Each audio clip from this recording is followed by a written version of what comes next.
I'm Dr. Raj. I was born in India, and of course I went to college over there. We had pretty good training in southern India at Stanley Medical College, one of the best institutions in India, one of the oldest as well. Anyway, my dad went to college there, and a lot of my friends and I went to school. We started in 1969, a class of 100. We just had our 50th anniversary, and it was great. So people ask me why I became a doctor. I think it was pretty obvious for me that I wanted to be a doctor because I used to hang out with my dad, and he was a really good doctor. In fact, all the things he taught me about physiology is what makes me a good doctor, because I understand the body really well, just like I understand airplanes and helicopters and machines. And the body is an amazing machine, probably the best ever built. And we have the way of taking care of ourselves. The body fixes things itself. So when things go wrong, we need to go back to basics. So I used to hang out with my dad. I was a little kid, probably 7 or 8, and he was a rural doctor, took care of a bunch of village farmers, and we had a little house in a farming village. And I used to be between classes or days when I didn't have to go to school, I used to go with him to the rural clinic. And I kind of got used to being with him, listening to him and learning stuff, just like my daughter. She's been hanging out with me, and I'm hoping that she'll be a doctor as well. And she actually enjoys it, gets involved.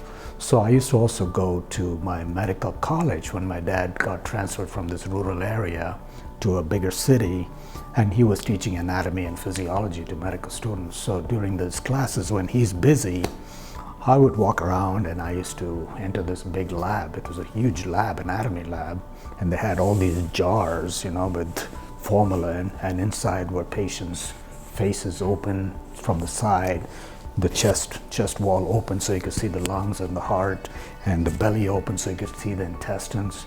And I thought, wow, this is amazing. So I really got interested in the human body. Then when I went to medical college, this was in 1970, we started learning anatomy, physiology.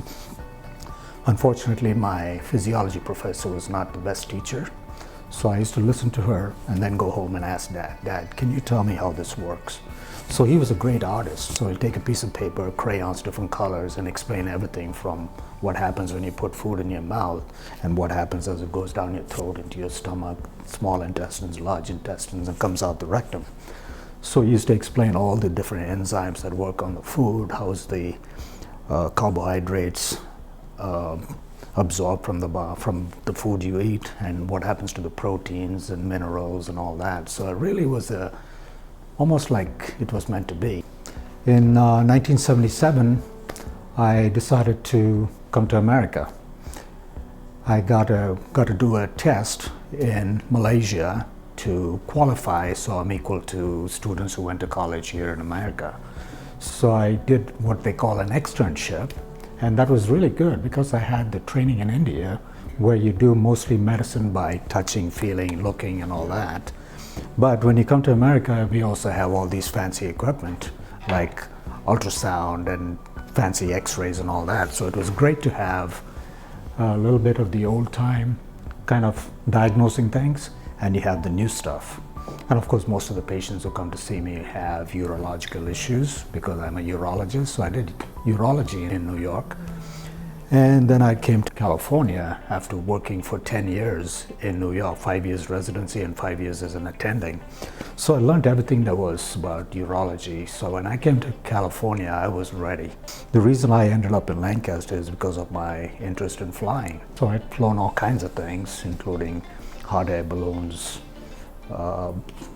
seaplanes, gliders, airplanes, and finally got into choppers. And my aviation background also gives me a little more suspicion as to what's wrong with the body, because if something is wrong with the chopper, I'm not going to be flying it. So I feel the same way about medicine and chronic diseases. So a lot of these diseases that people have can be fixed and can be avoided, actually. So a lot of the things are actually self-inflicted. So I find out what's going wrong with the patient and try to get back to basics. But then, after years of taking care of patients with urological problems, I always realize There's something else we need to do. These people come in for, let's say, a kidney stone or prostate cancer. So what if you take out the cancer? The cancer comes back, either in that same area where you operated or somewhere else. The problem is you're really not fixing the patient that much. You're taking out the cancer, but you're not changing his diet, not taking care of his hormone optimization, keep them in shape. All those things play a role in how the cancer behaves. So let's get back to basics. Change the nutrition is number one. So if you put bad fuel in your body, guess what? You're going to be in trouble. Just like I would never put gas in my diesel truck, or I wouldn't put aviation gas in my jet helicopter. It doesn't happen. You can't do that. You need to be cognizant that you're hurting the body by putting in the wrong kind of fuel in your body. And it also says in the Bible that your body is a temple, and God has given you a perfect body. Don't mess with it. Take care of it. Because if you take care of it, it takes care of you and keeps you healthy to live a long life. And you're all here for a purpose. And my purpose is, of course, to be a doctor and take care of people. And everybody has a purpose. To serve your purpose, you got to be in good shape. And people say, what do you do in Lancaster? I say, there's a lot of things to do. Only you got to have that kind of a mentality to take advantage of what's available. Of course, there's not many fancy stores and stuff here, but it's a beautiful place. The sky is blue most of the time.